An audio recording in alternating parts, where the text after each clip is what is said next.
usisahau kusubscribe, like na kucomment. Hotuba ya Chadema ya kukaribisha mwaka 2026. Ndugu wa Tanzania wenzangu, kwa niaba ya chama chetu, Chama cha Demokrasia na Maendeleo Chadema, naomba nilete kwenu salamu za heri za mwaka mpya. Watanzania wenzangu, Chama cha Demokrasia na Maendeleo Chadema kinawatakia heri na baraka za Mungu tunapouanza mwaka wa 2026. Leo ninapotoa salamu hizi kwa niaba ya chama za kukaribisha mwaka 2026, Tanzania inasimama kwenye njia panda ya kihistoria. Ni wakati ambao taifa linajiuliza maswali mazito.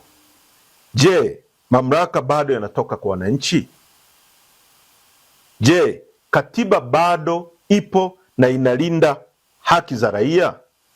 Je, amani inayotamkwa ni ya kweli au ya kupumbaza na bado inasimama juu ya haki na ridhaa ya wananchi? Mwaka wa 2025 haukuwa mwaka wa kawaida. Ulikuwa mwaka ambao mkataba wa kijamii kati ya dola na mwananchi ulipimwa kwa uzito wake. Ulikuwa ni mwaka wa maamuzi magumu, maumivu makubwa, lakini pia mwamko wa kihistoria wa dhamira ya Watanzania ya kudai haki, uhuru na demokrasia ya kweli. Kwa niaba ya Chama cha Demokrasia na Maendeleo Chadema, napenda kuwashukuru kwa dhati wananchi wetu, viongozi wetu katika ngazi zote na Watanzania wote waliokataa kunyamaza mbele ya dhuluma. Uvumilivu wenu, ujasiri wenu na imani yenu katika haki ni ushahidi kwamba tumaini la taifa hili bado liko hai. Demokrasia ya ndani, mfano wa Tanzania tunayoitaka. Watanzania wenzangu, mwaka wa 2025 ulianza kwa Chadema kuandika historia muhimu katika demokrasia ya ndani ya chama. Kupitia mkutano mkuu wake wa taifa, wanachama walitumia haki yao ya msingi ya kidemokrasia kuchagua viongozi wao kwa uhuru, uwazi na uwajibikaji.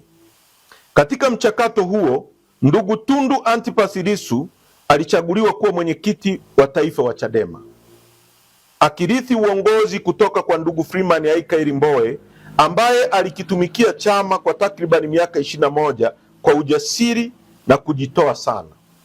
Sambamba na hilo, mimi John Wegesa Heche nilichaguliwa kuwa makamu mwenyekiti bara, ndugu Saidi Mzee kuwa makamu mwenyekiti Zanzibar, na baraza kuu la chama liliwathibitisha ndugu John Mnyika kuwa katibu mkuu, ndugu Amani Gorugwa kuwa naibu katibu mkuu bara, ndugu Ali Ibrahim Juma kuwa naibu katibu mkuu Zanzibar, na pamoja na wajumbe 5 wa kamati kuu ya chama. Uchaguzi huu haukuwa tukio la kichama pekee. Ulikuwa ni ushahidi wa vitendo kwamba demokrasia inawezekana Tanzania, kwamba taasisi zinaweza kuheshimu katiba zao, kwamba uongozi unaweza kubadilika kwa amani, na kwamba tofauti za mawazo zinaweza kusimamiwa kwa heshima. Hii ndiyo Tanzania tunayoitaka. Ili kwa wa kwanza kupata habari zetu, tafadhali usisahau kusubscribe, like na kucomment.